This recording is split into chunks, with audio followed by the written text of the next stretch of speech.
Kula nuwun ati sing wis ngarani,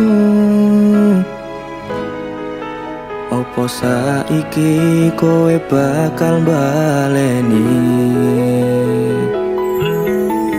Jujur saka ati iki pengen kowe bali, bakal tak tompo lalekno salahmu ini. Karena sepurane wis ngarani, janji-janji suci mung tak belanjani. Kabeh perjuangan tak anggap angin lalu. Maafkan aku telah mengecewakan kamu. Satenane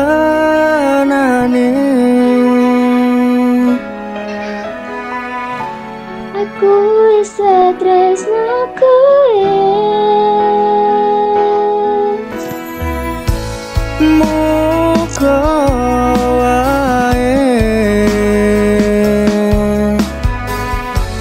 awak dhewe selawase.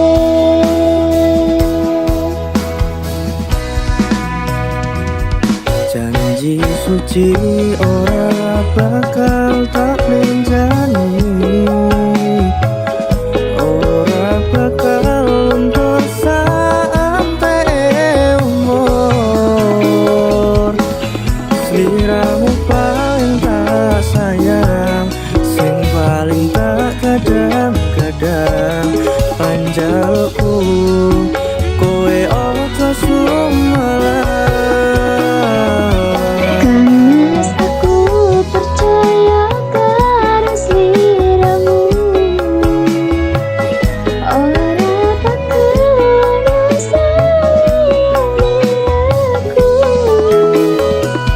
Pandangku saben wengi, panjalukku marang Gusti, keparengan keprayan tekaning pati.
Sige.